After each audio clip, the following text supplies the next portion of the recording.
നമ്മൾ ഇവിടെ ഉണ്ടാക്കാൻ പോകുന്നത് ഒരു ക്യാബേജ് തോരനാണ്. അതിനാവശ്യമായ ക്യാബേജ്, ഒരു ക്യാരറ്റ്, ഒരു ചെറിയ കഷ്ണം ഇഞ്ചി, പച്ചമുളക്, കറിവേപ്പില, സവാള. ഇനി ഇത് നമുക്ക് ചൊവ്വ കഴുകി അരിഞ്ഞുകൊണ്ടുവരാം.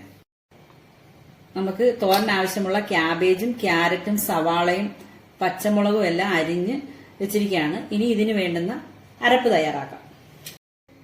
ക്യാബേജ് തോരന്റെ ആവശ്യത്തിനായുള്ള കൂട്ട് തയ്യാറാക്കാൻ വേണ്ടി തേങ്ങ ചിരുകിയത്, കറിവേപ്പില, 2 പച്ചമുളക്, 2 അല്ലി വെളുത്തുള്ളി, കുറച്ച് ജീരകം, മഞ്ഞപ്പൊടി, ഉപ്പ്, അതിന്റെ കൂടെ അല്പം ഉലുവാപ്പൊടിയും കൂടെ എടുത്തിരിക്കുകയാണ്.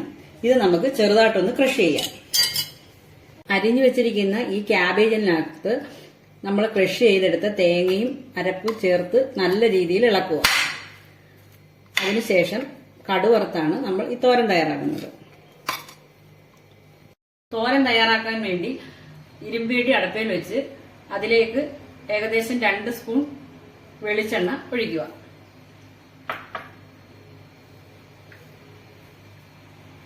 വെളിച്ചെണ്ണ ചൂടായി വരുമ്പോൾ അതിലേക്ക് കടുക് ഇടുക. കടുക് ചൂടായി വരുമ്പോഴത്തേക്ക് കുറച്ച് ഉഴുന്ന്,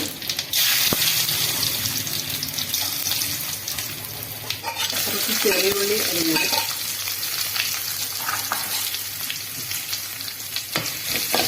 നല്ല രീതിയിൽ മൂപ്പിക്കുക.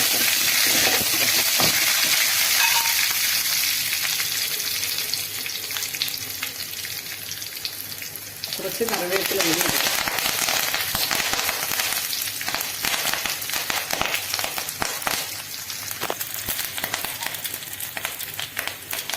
ഇതിലേക്ക് നമ്മൾ തയ്യാറാക്കി വെച്ചിരിക്കുന്ന തോരന്റെ കൂട്ട് ഇടാവുന്നതാണ്.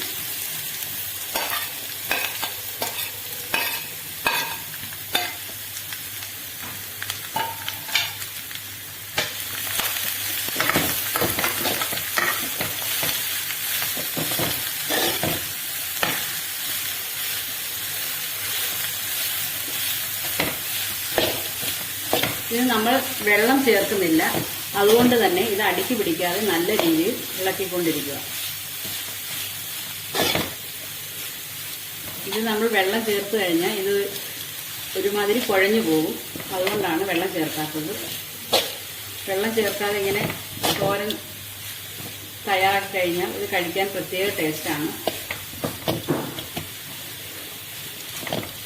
നമ്മൾ ഇതിനകത്ത് ഈ ഇഞ്ചി ചേർക്കുന്നതെന്ന് പറഞ്ഞാൽ ഈ ക്യാബേജിനൊരു ചെറിയൊരു സ്മെല്ലുണ്ട്. അത് എല്ലാവർക്കും അങ്ങോട്ട് ഇഷ്ടപ്പെടത്തില്ല. പക്ഷെ ഈ ഇഞ്ചി കൊത്തി കഴിഞ്ഞ് ചേർത്ത് കഴിഞ്ഞാൽ ആ സ്മെല്ല് മാറുന്നതാണ്, നല്ല ടേസ്റ്റും ഉണ്ടാകുന്നതാണ്.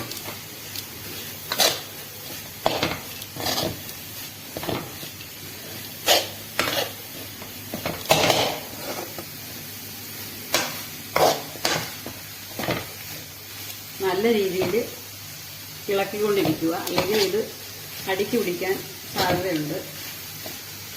ഇപ്പൊ നമ്മൾ ലോ ഫ്ലെയിമിലിട്ടാണ് തയ്യാറാക്കുന്നത്.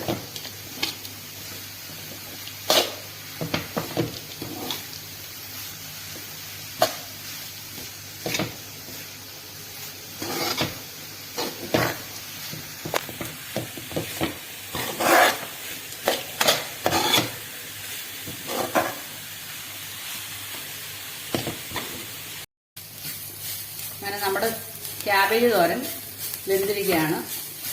നല്ല മണം വരുന്നുണ്ട്. ഇനി നമുക്ക് ഇത് ചോറിൻ്റെ കൂടെ കഴിക്കാവുന്നതാണ്.